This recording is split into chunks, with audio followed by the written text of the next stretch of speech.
Welcome to Hi-Fi and Stage Dives, a SoCan licensed podcast coming to you weekly from Edmonton, Alberta, Canada. Each week, I talk about a song that's been stuck in your head at one point or another, or stuff you've never heard before. Welcome to this musical journey.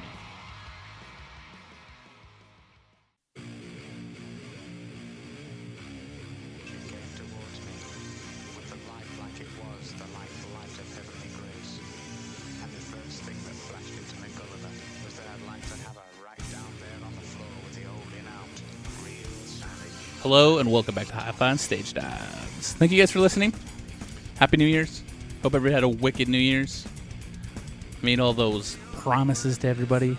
Hope you got that kiss and all that good shit. So today, we will be talking about we, as in I. Maybe we. I don't know. Maybe there's more than one person up in my head. I haven't really looked into that. I'm just kidding. There's only me, I think. So, well, first of all, I want to say thank you for everybody listening. New year, so let's keep going and see what I can come up with. I know I've only been doing this for a short amount of time, but that's how she rolls. So today I'm going to talk about two artists. Well, I'm going to talk about a band and an artist, and the reason being is because the band which we're listening to right now and what that sample was earlier was A Clockwork Orange. Love that crazy movie. They watched that on some mind-altering things at one point or time in my life. But that's another story. So I'm going to talk about Acid Bath and their frontman, Dax Riggs. The reason why I did the two is because Acid Bath only had 2 albums, and I'll get into the whole reason why later. It's a weird story. There's a whole bunch of things. So Acid Bath was an American sludge metal band from Houma, Louisiana. I first heard them probably when I was, I'm going to say, 16, 17, maybe even 15. And they only put out 2 albums. There's a story behind that too. Let's get to the albums first. Dax Riggs is the frontman, the guy singing right now. He's a very artistic person. Very out there type of guy. Interviews with him were on another level. From 91 to 97, they only put out 2 albums. When the Kite String Pops, the album cover was Pogo the Clown. Now, if you guys know who Pogo the Clown is, you can Google it if you want. What's going to come up is John Wayne Gacy, and it's a self-portrait of him, and actually on the corner of the album, and it says John on the balloon or something. I can't remember exactly what it says his name and stuff like that because it's a self-portrait. And then the second album was Pagan Terrorism Tactics, and the album cover was a painting by Dr. Jack Kevorkian. That name sounds familiar. It's going to sound really bad, and I apologize. Or he helped people die and stuff too, something like that. He got in trouble for some things and stuff, but those are the only 2 albums. Both, I believe, albums were banned in some countries. I want to say the Kevorkian one was not allowed in Australia because it was Dr. Kevorkian, and they just didn't agree with it, which is absolutely fair. Moving on, Dax, the singer, has described the band as death rock, but that's not what he meant by death rock, as in the theme. Just how it was. It was also classified as stoner metal, or Dax has also called it stoner metal and doom metal. His guitar player, Sammy Duet, described their sound as gothic hardcore, which is absolutely fair. I'm picking up what they're putting down there. It's really hard, but gothic-y feel to it. So after I do the feature song, I'll play Dax Riggs. He's got 3 other bands. This is another thing, because Acid Bath is not on Spotify. I actually own Acid Bath albums because I love Acid Bath. So I'm playing it from my iPod list. Acid Bath and Agents of Oblivion are not on Spotify. For whatever reason, I couldn't find anything on it. I will be playing from my iPod, from the music I own, for the first half, and then after the feature song, which is also coming from my iPod, will be from Spotify. Acid Bath is an incarnation of 2 bands. Dark Carnival and Golgotha, which Dax Riggs was in, so they came together to make Acid Bath. They did everything independent, right? So, I mean, they did it all themselves. It's a lot of fucking work. I was lucky enough that our band won a Battle of the Bands, and all we had to do is go in there and play, and these guys did everything. So I can only imagine the time and effort that it took for these guys to all get together and do their thing and, put the time in, put the money in, sit down, record an album, mix it, master it, and then release it to the world, and then have somebody be a dick, download it, and share it around the world for free. What happened was Rotten Records, I'm assuming is what they called it, right? You have to have a name to release. Sued the Comcast user who allegedly downloaded and shared When the Kite String Pops, the 94 debut album, to the world for free, obviously, right? So they sent this dude, or this chick, I don't know, doesn't say, 11 notices. So Comcast is getting all these fucking letters, cease and desist letters and all this shit. And the dude said no, or the chick, dude or chick, who knows? Could have been a chick. Don't care. The person was an asshole. And they didn't do it. They were asking for $150,000 per work, plus the attorney fees, and they wanted that the owner, like the person, whoever had it on their computer, to delete the whole album off their computer so they didn't have a copy of it anymore. I think, if I remember correctly, what was it, 37,000 copies on independent sales, which is crazy. So that's pretty damn good for them to do that on their own. So yeah, 37,000 copies in the US, which is higher than average for any band with no publicity, released exclusively on an independent label. So they did something right, obviously. We'll get into feature song. The feature song is going to be called Dead Girl. First time I heard this song, I want to say it was in my buddy Ben's car. Yeah, I'm pretty sure. All I know is that's the song that stuck out to me. That's also from Pagan Terrorism Taxes, which is not off When the Kite String Pops. Oh, they're off their second album. So I'm going to feature that song, but with a twist. So Dax Riggs, this is why I wanted to cover Dax Riggs also. Dax Riggs has a band called Agents of Oblivion. They redid Dead Girl. So I enjoy both versions of it. So I suggest you check them all out. I'd go check out Acid Bath. Might not be the band for you per se, but they got some good stuff. So I'll play the version of Dead Girl by Agents of Oblivion. Like I said, because Dax Riggs is in that band, and he took it from Acid Bath, which he was the front man of that band. Let's check out Dead Girl, Agents of Oblivion. Like I said, go check out the Acid Bath version of it. Can't find it on Spotify, I'm sorry, but it is available on iTunes, unfortunately. I'm sure there's some other ways to get it, whatever, iTunes, Google Play, however you get your music, I'm sure it's out there somewhere. If not, you can just go to your local record store, maybe buy an LP, or maybe buy a CD. Hell, you could even buy a tape nowadays, apparently. So here she is, Dead Girl by Agents of Oblivion, Dax Riggs, Acid Bath. Enjoy.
Well, that was the portion of Acid Bath transitioning through Agents of Oblivion. We are currently listening to just Dax Riggs. You can hear from the first song that we heard, it was a little harder, a little crazier, right? And now this is Dax Riggs doing his thing. Love it. I got a little side note here. One of my favorite, I like lyrics and like things that trigger, right? So one of his lyrics are the skyscrapers look like tombstones from out here. I don't know why, but it's fucking so awesome. Deep. It's deep, guys. It's real deep like. And like I said, this is like his lyrics have always caught something in my ear, right? And that's why like that skyscrapers look like tombstones around here. That's stuff like that. But this part, this little thing I read is why I'm saying it, and the reason why I figured it meant something to me, so that's why I said it. It's frequently poetic, like he is. Like I said it before, he is poetic, and he's always had this obsession of death, drug use, mental illness, dark humor, and always refers to paganism, nihilism, and misanthropy. He's really like he's a dark dude, but like if you watch his interviews and stuff, you can tell he's got a good heart. He's just a really different, weird dude. People say that he's on drugs all the time. Some people say he's not on drugs. He's just a naturally weird dude, which is absolutely fair. Like, some people are just weird like that. Fuck, I'm weird. I'm sitting in my fucking basement studio. I'm talking to nobody. I'm talking to you guys, but I'm recording it. Like, I'm sending you guys a recording of my feelings. I don't know like how to explain this one. So this song that's playing right now, it's not supposed to be playing right now. I don't know why. Everything's going weird. Like I said, I had to take music from my iPod, which we're listening to right now anyway, but on my Spotify, because some music's not on Spotify. So Dax Riggs. Okay, so some of you actually might have heard this song and not even known it. This is Dead Boy and the Elephant Man. Dax Riggs is the front man. But this song is the theme song for the TV show iZombie. I started checking out because it was zombies, right? So I'm like, oh, I'll check it out, zombie stuff. And then first thing I heard was this fucking dude singing. I'm like, what the hell is going on here? So I looked into it, Dead Boy and the Elephant Man. And who's singing?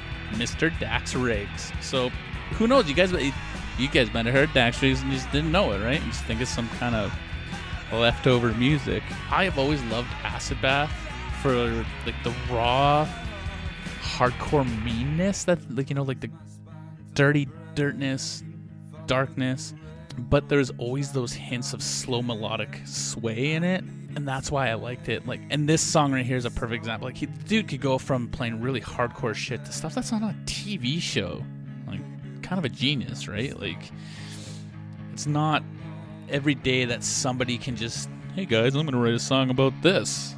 It sounds like this, and then hold on. Before that, I was singing about some really dark shit, and my album covers are killers. Like, cool. I don't know how to comprehend that shit. Well, I comprehend it, but I don't know where it comes from. That's the part. See, that's the whole point of this. I don't know where this inspiration of music and art comes from. You know, we have this bland explanation of it, of being something that we just magically pull out of the air, and it just comes to us. It does, but it doesn't. Like, I know it's a part of your brain that works a certain way, but like, Dax Riggs is a perfect example of this. And like this song right now, I love this song. It's just so damn good. So there's Agents of Oblivion, Dax Riggs himself has his own solo stuff, and Dead Boy and the Elephant Man. Agents of Oblivion, I only had one song on here by them, which was Dead Girl. So if you like that song, check that out. Man, just check out Dax Riggs. The dude's fucking awesome. Like, he's just crazy. So the reason why Acid Bath only put out 2 albums is because their bass player was killed in a car accident. Him and his mom and his dad got struck by a drunk driver, and that legitimately ended Acid Bath. Now, there was rumors of them talking of coming back. No talks of Dax joining. They actually put out, where the hell did I see it? I want to say Metal Sucks or Loudwire, one of the two. There was a tweet or something like that of Acid Bath is currently looking for a new frontman. I don't know how far that's going to go. I don't know how they would replace Dax Riggs. Like, those are big ass shoes to fill, you know what I mean?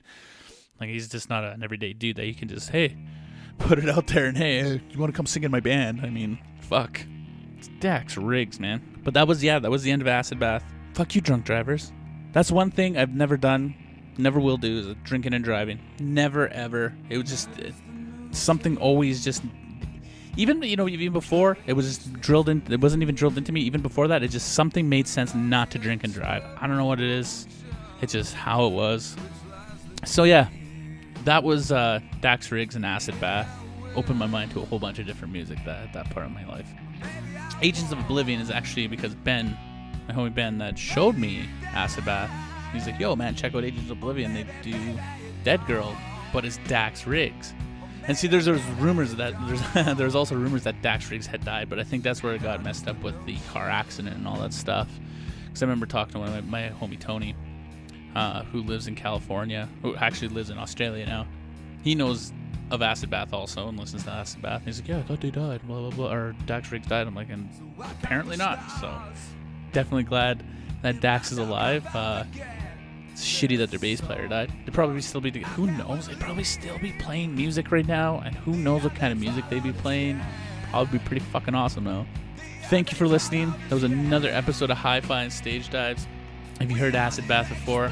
Cool. If you heard Agents of Oblivion before? Cool. If not, I'm glad I introduced you to them because I think they were a very great band. I think they could open a lot of mental doors and windows for people. You never know, man. Like, I listen to a lot of different music now. I recently got a record player. I got a record player for Christmas, which is fucking amazing. I was actually looking for an Acid Bath or Dax Riggs LP, and I was actually going to play that on the feature song, an actual LP. So I might do that in the future. Can't guarantee that I'm going to do it in the future. So if you follow me on Spotify, I'm putting all the playlists on there still. Obviously, the Acid Bath stuff won't be on there, but this playlist is on there if you want to check them out. If not, you can always message me, and I'm more than willing to say hi, give you a shout, blah, blah, blahs, and the blah, blah, blahs. You know what I'm saying? Again, thank you for listening. It means the world to me. I wouldn't do it if you guys didn't listen. So stay rad, and until next week.